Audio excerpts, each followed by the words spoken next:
How Rocket Learned to Read by Tad Hills. Rocket loved to play. He loved to chase leaves and chew sticks. He loved to listen to the birds sing.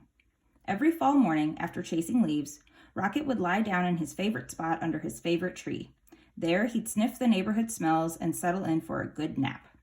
But one day, a little yellow bird startled Rocket. "Aha, my first student! Wonderful!" she sang. Rocket was confused. "Student? I'm not a..." "But if I am your teacher," the bird interrupted, "then you must be my student."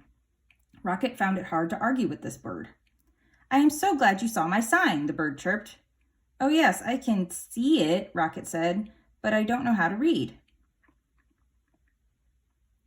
"Can't read? Fantastic," she waved a wing. "Welcome to my classroom." "But I just came here to nap," Rocket said. No, there will be no napping in class," declared the bird, "except, of course, during nap time." "Well then, I can take a nap over here," said Rocket. "I've had a very busy morning." "Not to worry, I'll be around every day," chirped the bird, "until the weather turns." As Rocket breathed in the crisp air, the little yellow bird hung her banner. "Ah, the wondrous, mighty, gorgeous alphabet," she marveled, "where it all begins." Opening up a book, the bird began to read. She sang out the story of an unlucky dog named Buster who'd lost his favorite bone. A cool breeze carried her lively voice across the yard. At first, Rocket was disturbed. But before long, he found himself captivated. To Rocket, the story was as delicious as the earthy smells of fall. It was as exciting as chasing leaves. He closed his eyes and listened to every word.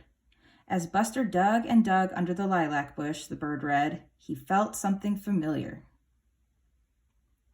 Rocket waited. Was it the bone? He wondered. Silence. Was it the bone? He called to the bird. More silence. Was it the bone? Rocket hollered. Suddenly, he was rushing to the tree.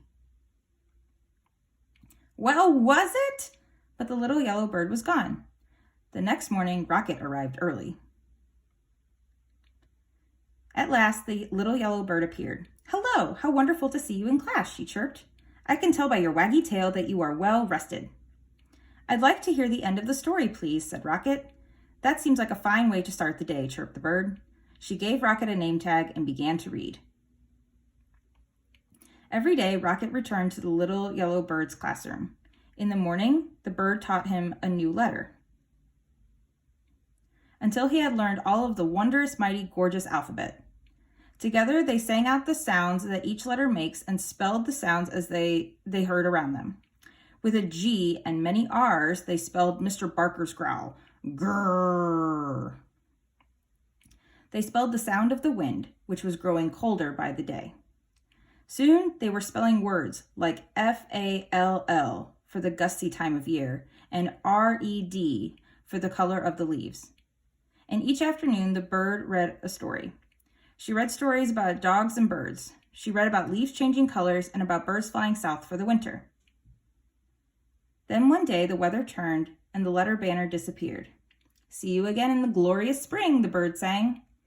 And as she flew into the wintry sky, she called, "Don't forget, words are built one letter at a time." The days grew shorter and the leaves fell from the trees. The grass became crunchy. Soon, Rocket's classroom disappeared under the snow. He remembered the little yellow bird's alphabet and practiced his letters. Rocket thought about the bird's sweet chirp while he sounded out words like DIG and WIND and COLD and SUN, MELT. He made new friends and spelled their names. "Hello, EMMA. Hi there, FRED. He spelled everything.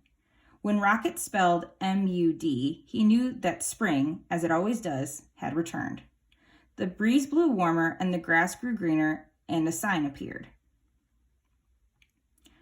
Early the next morning, Rocket rushed to his classroom. As he waited, he spelled WAG. Soon the little yellow bird arrived. "Aha, my star student," she sang. "How wonderful to see you. I can tell by your waggy tail that you are ready for class." Then together they began to read. They read stories about birds flying north in the spring. They read about picnics in the warm sun. and they read about Buster, the lucky dog who found his bone under the lilac bush. And when they were done, they read it again, and again, and AGAIN. The end.